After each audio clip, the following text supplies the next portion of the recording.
Hello, and welcome to Symphony Procurement Suite. We thank you for watching this video on how to build a proposal. Hopefully you have watched other videos before this because we are not going to waste any time in this introduction to your proposal. When the solicitation is open to submissions, you can start your proposal for a desired pool or continue your proposal from this area if you need to do this in multiple sittings and/or review before submission.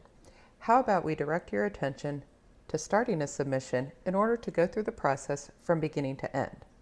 When you first get started, the top of the proposal overview screen will have a banner displaying the pool name and solicitation information, your live score, the status of the submission, and the last time the system auto-saved updates and any changes you made. We recommend you complete your company asset library, located in My Company on the top menu, prior to applying for a pool, so that Symphony can bring in and have available all your assets for use throughout the rest of this process. My Company is where you will enter, modify, and review all your company assets, and we have provided links at all the steps where these assets will be needed. Your live score will even reflect some of these assets as soon as you start your proposal. So for more information about this feature, select the button it is displayed on in order to review your scorecard, what the point values are, and how many points you currently have as you build your proposal. The left navigation pane shows all the areas that will complete your submission. However, as described in the resource about the company asset library, you will see that your submission will contain many of the same elements as My Company does, and any data you create in your company assets is reusable across the pools.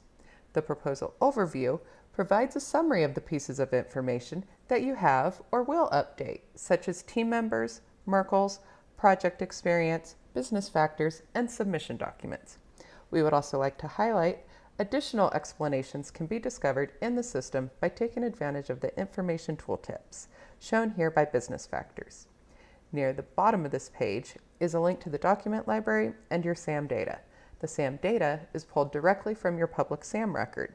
If there is an issue with it, it will need to be updated at beta.sam and then given a day or two for the change to reflect in both databases. The second tab on the left navigation pane is Proposal Contacts. This is the location where you will add your respective contract manager and program manager, if it is not yourself, from your company's registered users in Symphony.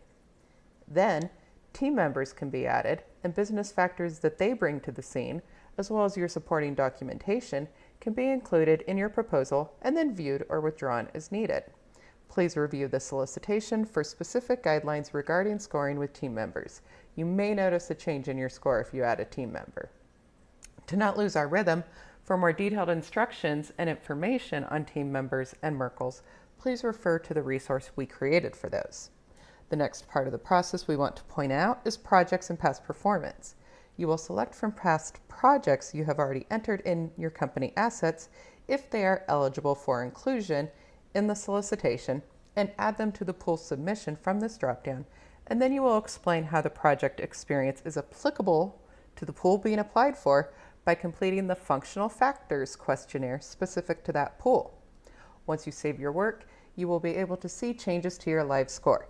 Be advised, this point value does not necessarily reflect your final score, and you should also pay attention to the saved message at the top of the screen to verify that you haven't been exiting out of screens without saving your actions. We recommend that you check out the resource on adding project experience for more detailed information about this important section and review the solicitation for project restrictions that could prevent an item from being added to a submission. Next up, the business factors are pool distinct requirements. For more information, please refer to the resource on completing business factors.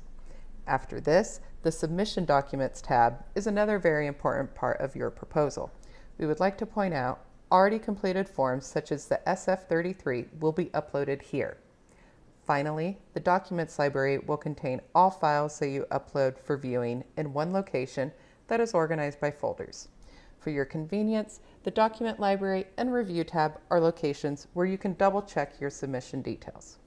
At the Review tab, you will see that submissions can be made without all steps being completed, and we will warn you about possible errors, but we will not prevent you from submitting your proposals. You do not have to submit at this time, but please don't forget to submit your proposal or let the POC or proposal manager forget to submit your proposal. As seen at the beginning, if you return to the home dashboard, you can start, continue, or view the details of submitted proposals from this screen. We want to let you know that once submitted, the applicable pool will display the submission date and time with the option to view the details of it. And don't worry, even after submission, the POC or proposal manager can still make edits up until the solicitation deadline, but they do have to resubmit if they make changes they want included. Once the solicitation deadline is met, all assets are frozen. We know this is a lot of information, but we hope you found this helpful and have a user-friendly experience. Thank you for watching, and welcome to Symphony Audition.